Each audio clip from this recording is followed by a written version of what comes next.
Hello there, I'm at VidCon. Day 2 has just begun. I have to make a Vlogbrothers video. I'm almost done with it. It's Friday, and YouTube has made some announcements that I feel like I should be talking about, because sometimes I talk about YouTube stuff here on this channel, and I'm excited about some of these things. The first two I'm going to go over pretty quick, and then the third one I'm going to talk about for a while. First, we've got merch integrated into people's YouTube pages. People have had this for a little while, but it's now rolling out to a lot of channels. So it's been somewhat successful for some creators. Phil DeFranco has been using it. That's the main place I've seen it in action live, where like there's merch right under the video before you even get to like and upvote likes. You know that area. And this is integrated with Teespring. Teespring is a good company. They make good products.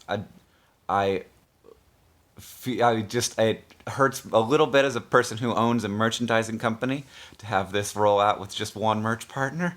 It'd be nice to have for more merch partners, like my merch partner, but I think it's good for creators, so that's the main thing. And I also think that it's putting a little bit of a bug in my pants about DFTBA and how are we going to think about that business in a world where Amazon is coming for online video, as is Teespring, this integration with YouTube. So what are we gonna do in terms of the value that we're adding for YouTube creators specifically? And then there, so I like that. Apparently, according to the YouTube blog, Lucas the Spider, and this does not surprise me, generated over $1 million in profit. I said that in a weird way. During when they launched their Lucas the Spider plushie, which, you know, I want a Lucas the Spider plushie too.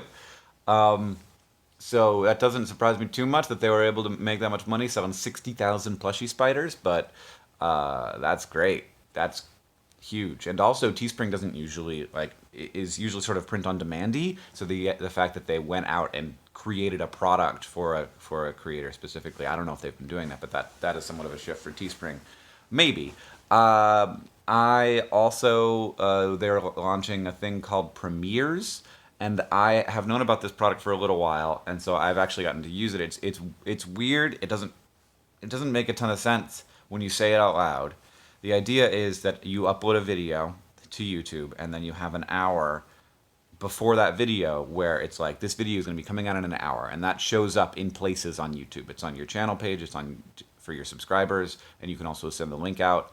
And the idea is that the video is happening in an hour, everybody sort of filters into the room, and people can chat with each other before the video comes out. But the big part of this that makes sense to me is that when the video comes out, all the people in that room, this is it didn't make sense until I realized this. All the people in that room watch it together, and they get to comment together and be there for the premiere of the video, which is, I see it as a community building activity, and I see that as very interesting, where you get these people who are going to chat about the video as it's happening. They get to all experience it simultaneously, instead of the way when a YouTube video normally comes out, you have people all watching it at the same time, but staggered a little bit, so that one person finishes watching it and then sort of comments, and the next person finishes watching it and they can comment too.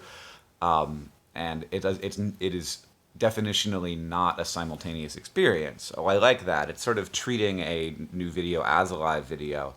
And if you jump into it in the middle, you jump into it in the middle. Now, if you come after the video is done, it's just a YouTube video now. So that doesn't change how that is. So I like premieres. That sounds like a good idea to me. And then the third thing is the bigger thing. Sponsors have been a thing for a while on YouTube. If you know how Twitch does its subscriptions, it's basically that. It's $4.99 to sponsor, was the YouTube term.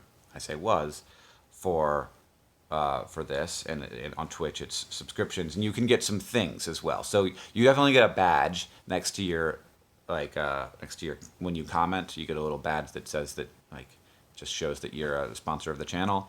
You also, the creator has the ability to provide some stuff. Mike Falzone, for example, is one of the early entrants to the sponsor program. You got like a piece of like a digital copy of his book, maybe, or a digital copy of a book that was coming out or that he's working on or something.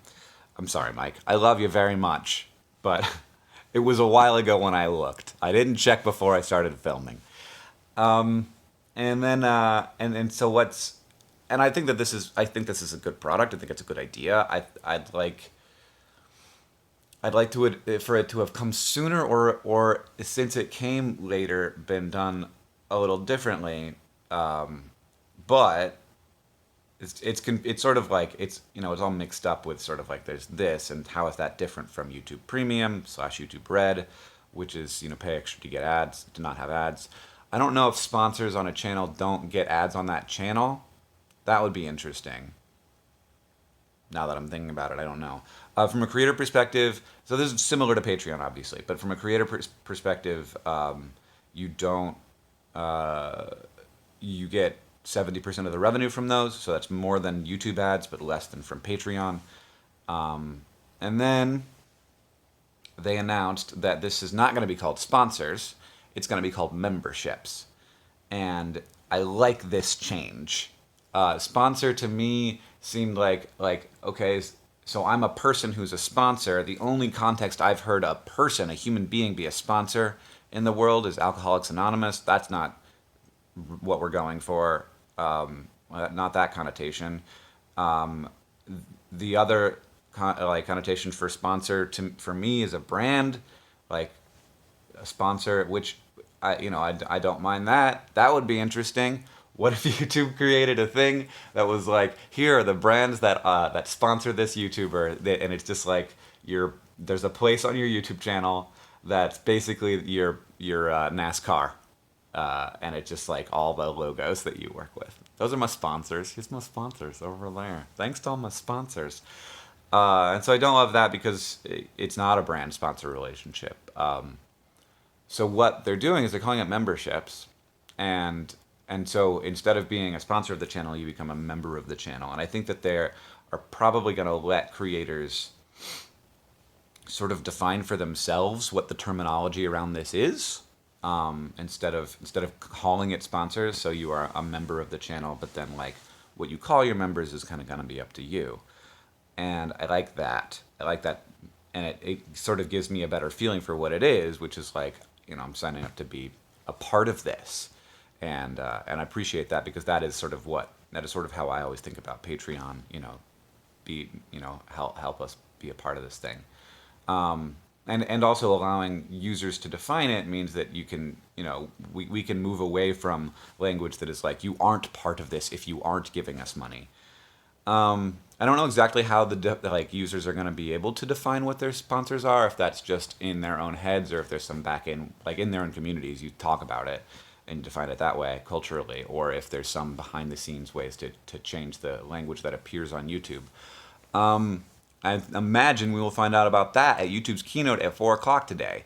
So I'm going to be there for that. I'm excited about it, and I'm excited about VidCon. Things are going good. I'm excited about alternative monetization strategies. I still think Patreon's the biggest company in that room in some ways, despite the fact that they are a much smaller company in terms of everything else, especially like the number of people who work there and the amount of power they have in the industry. But I do very much appreciate Patreon for providing the service that we all use right now, but also for proving that this works, for coming into this space and saying there's something broken here. Something isn't working, and now everybody's waking up to it. So dope, and thank you, and I hope that you're having a good old VidCon if you're at VidCon, and if you're not, I hope that you're having a good old time anyway. Thanks for making stuff on the internet, and thanks for being, if you do, and if you don't, thanks for watching stuff on the internet, consuming content on the internet, which I imagine you do.